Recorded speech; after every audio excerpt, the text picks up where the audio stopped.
तो भाई ये घुसपैठियों का मामला कब खत्म होगा? बीजेपी हर जगह इलेक्शन में घुसपैठिए भगा देंगे, सरकार बना दो, एक ही रट्टा लगा रहता है इनका। घुसपैठ पर ताला लगाना एनडीए की पक्की जिम्मेदारी है।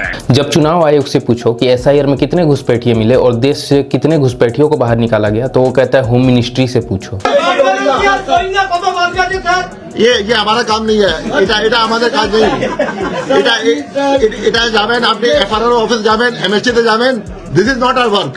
अब होम मिनिस्टर से पूछो तो वो कहता है चुनाव आयोग से पूछो। अब तक आपका आंकड़े में है जो एसआईआर के बाद निकल दिया गया है, ये तो चुनाव आयोग करेगा घोषणा।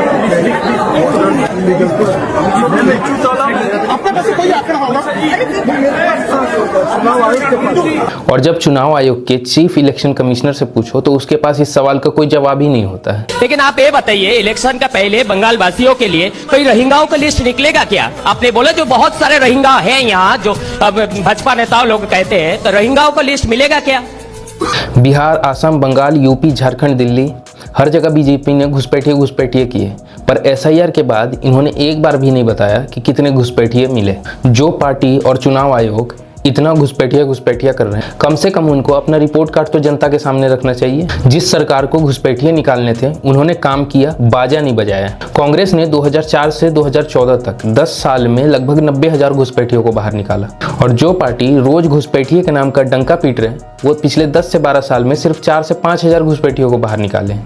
अब अगर कोई कहेगा कि घुसपैठियों को घुसाया भी कांग्रेस ने, तो भाई होम मिनिस्टर का खुद का बयान सुन लो कि कोई घुसपैठ नहीं रोक सकता। मेरी जिम्मेदारी है भाई, एक बार देश की सीमा देख कर आओ, वहां से घुसपैठ कोई नहीं रोक सकता है। और अगर अभी भी ये समझ नहीं आया कि किस सरकार को घुसपैठियों की ज्यादा फिक्र थी और किसने ज्यादा घुसपैठियों को बाहर निकाला, तो फिर क्या ही कहना। इस सरकार या चुनाव आयोग का कोई इंटरेस्ट नहीं है घुसपैठियों को बाहर निकालने या वोटर लिस्ट को शुद्ध करने में। बीजेपी और चुनाव आयोग एसआईआर को सिर्फ और सिर्फ एक टूल की तरह यूज कर रहे हैं चुनाव जीतने के लिए।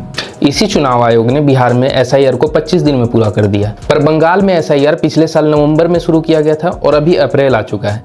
5 महीने हो गए पर एसआईआर अभी तक कंप्लीट नहीं हुआ है। देखो, एसआईआर सिर्फ वोटिंग की बात नहीं, वो नागरिकता तय करने की भी बात है, और ये मामला बहुत सेंसिटिव होता है, किसी के नागरिकता का सवाल है। एसआईआर एक अच्छी चीज है, पर इसके लिए हर स्टेट में कम से कम 1 साल का समय लेना चाहिए। और अगर यूपी और बंगाल में भी इलेक्शन होता तो यही चुनाव आयोग बिहार की तरह वहां भी 25 दिन में एसआईआर कंप्लीट कर देता। अब भाई एसआईआर क्यों किया जा रहा है, समझदार को क्या समझाना और नासमझ को क्यों समझाना।